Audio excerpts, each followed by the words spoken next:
विद्यार्थी मित्रों, आज हम लोग पाठ 8 मानव अधिवास के प्रथम भाग में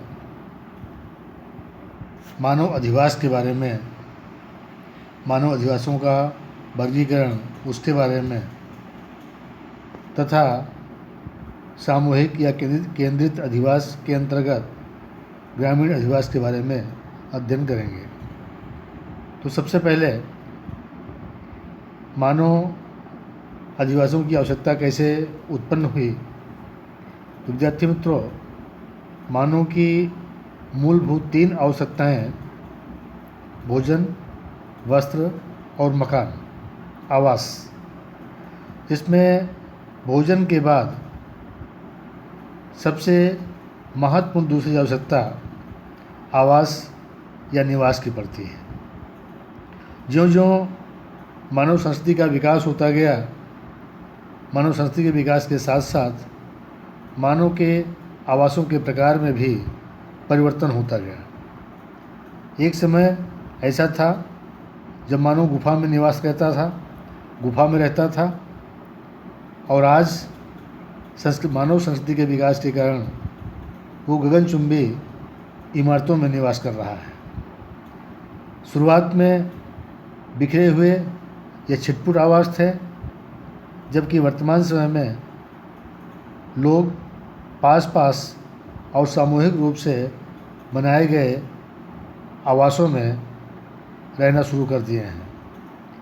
तो बिखरे हुए आवास के बदले अधिक संख्या में पास पास और सामूहिक रूप से निर्मित किए गए आवासों की परिस्थिति का निर्माण अति आवश्यक हुआ, जिसके कारण अधिवास का ख्याल उत्पन्न हुआ।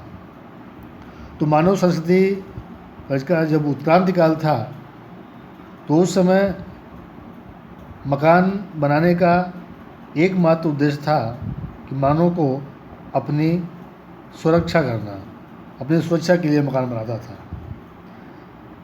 मकानों की संख्या समय बीतने पर धीरे धीरे बढ़ती गई और मकानों की संख्या बढ़ने के कारण उन मकानों के समूहों को अधिवास नाम दिया गया। उसे अधिवास कहा जाता है।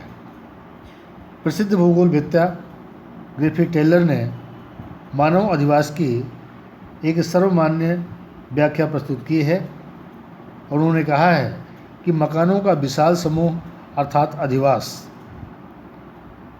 जहाँ पर मकानों का विशाल समूह आया हुआ हो, उसे हम अधिवास के नाम से जानते हैं। ऐसे अधिवासों में मकानों की संख्या निश्चित नहीं होती।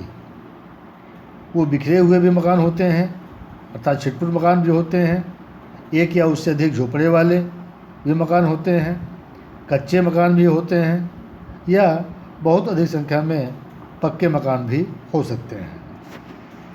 इसके बाद हम अधिवासों के वर्गीकरण के बारे में चर्चा करेंगे कि अधिवासों को कितने भागों में बांटा गया है। तो जो अधिवास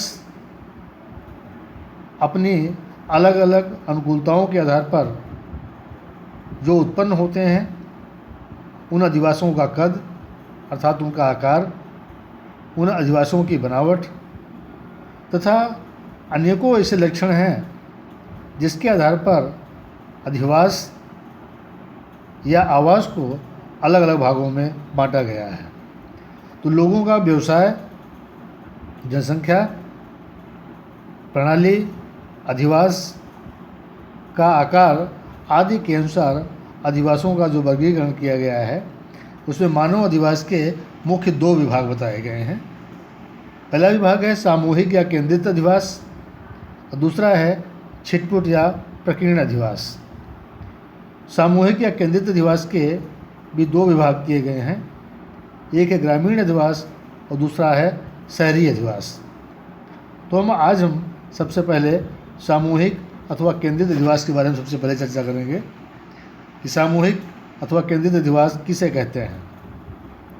जब कई परिवार बहुत अधिक संख्या में मनुष्य इकट्ठे होकर के पास पास अपने निवास बनाते हैं और उनमें नियमित रूप से रहना शुरू करते हैं, तो ऐसी परिस्थिति को सामूहिक अधिवास या आवास के नाम से जाना जाता है। इस प्रकार के अधिवासों में रास्ते, गलियां, मकान आदि का व्यवस्थित प्रकार से आयोजन किया गया होता है।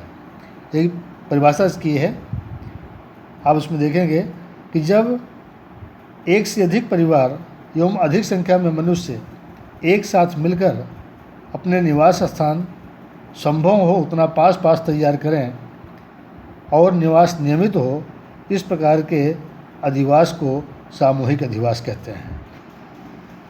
दूसरी परिभाषा है कि जब दो या दो से अधिक परिवार अपनी आवश्यकता अनुसार गली कूचे का निर्माण करके अपनी प्राथमिक आवश्यकताओं को पूरा करने के उद्देश्य से जहाँ पर पास पास या समूह में निवास करें, ऐसी भौगोलिक इकाई को मानव अधिवास के नाम से जाना जाता है।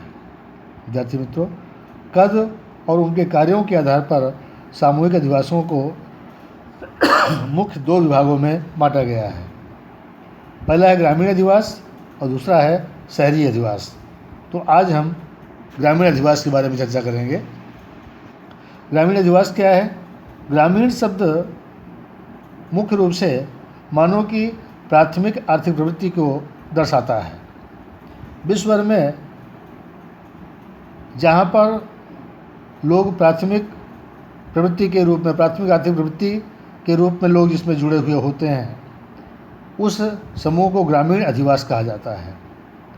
ऐसे अधिवास में जो लोग निवास करते हैं, उनका मुख्य व्यवसाय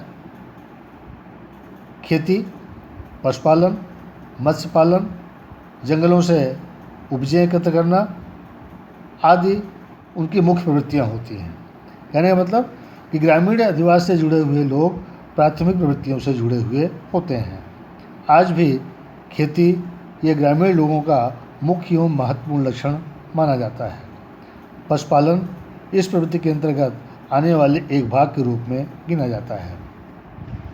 जैसे अगर हम देखें तो समुद्र, नदी या तालाब के पास जो ग्रामीण अधिवास बनते हैं, वहाँ के लोग मुख्य रूप से मत्स्यायन प्रवृत्ति से जुड़े हुए होते हैं। ठीक उसी प्रकार जहाँ पर बड़ी मात्रा में जंगल आए हुए हैं, उन जंगलों के आसपास जो ग्रामीण अधिवास निर्मित होते हैं, वहाँ पर लोग वन आधारित वस्तुओं को इकट्ठा करने, शिकार करने और खनन प्रवृत्तियों से जुड़े हुए होते हैं। वहाँ कृषि के विकास के लिए अवसर कम होता है। स्वाभाविक रूप से कृषि के अतिरिक्त अन्य आर्थिक प्रवृत्तियों का विकास वहाँ अधिक हुआ होता है। इस प्रकार विविध भौगोलिक परिस्थिति में विकसित जो ग्रामीण अधिवास हैं, वो कई महत्वपूर्ण लक्षणताओं को दर्शाते हैं। ग्रामीण अधिवासों में आवासों का आकार, कद, बनावट, उपयोग में आने वाली सामग्री आदि मुद्दों के आधार पर ग्रामीण अधिवासों का विस्तृत वर्गीकरण किया जा सकता है। तो विकास प्रणाली के आधार पर ग्रामीण अधिवासों को निम्नलिखित भागों में बांटा गया है। कौन कौन से भाग हैं?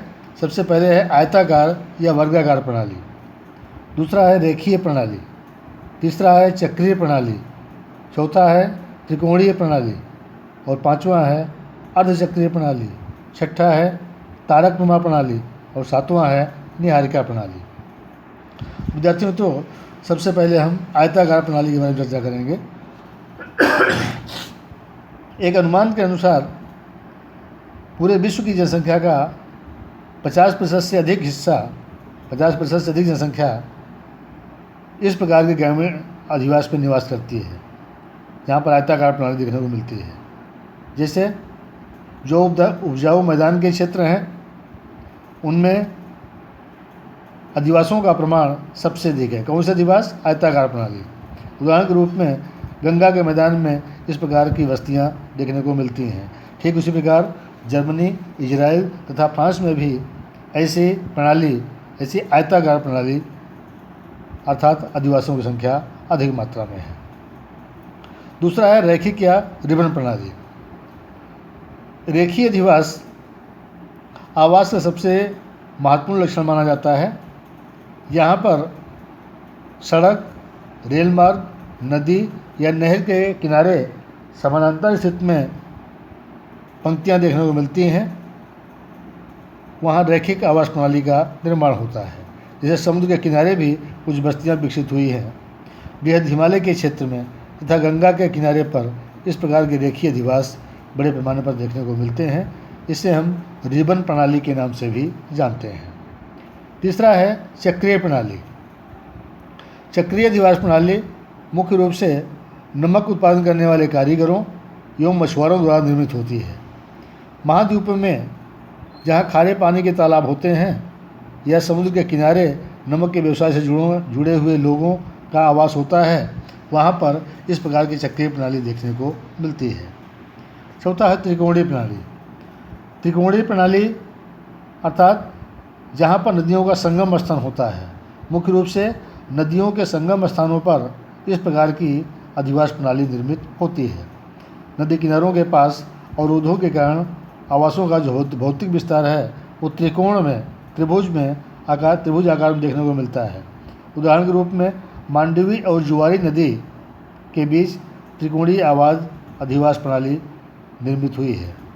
पांचवा है अर्धचक्रीय अधिवास प्रणाली, अर्थात मोड़ लेती नदियों या वक्राकार मार्गों के किनारे ये अर्धचक्रीय अधिवास प्रणाली देखने को मिलती है और मोड़ के साथ साथ यहाँ आवास आकार लेते हैं। छठा है तारक आकार की अधिवास प्रणाली।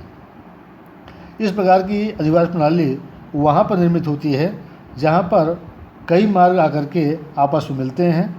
वहाँ इस प्रकार के तारे के आकार का अधिवास निर्मित होता है। सामान्य रूप से इस प्रकार के अधिवास प्रादेशिक व्यापार के केंद्र होते हैं। आसपास के प्रदेशों में परस्पर व्यापार विनिमय करने के कारण इस प्रकार के तारे या नए आकार के अधिवास का विकास होता है। यहाँ पक्की सड़कें हों या रेल मार्गों की मात्रा अधिक हो तो ये अधिवास व्यापार विस्तार में अधिक विकसित होते हैं। ये अधिवास अधिकतर चारों ओर जाने वाले मार्गों के आसपास बने होते हैं।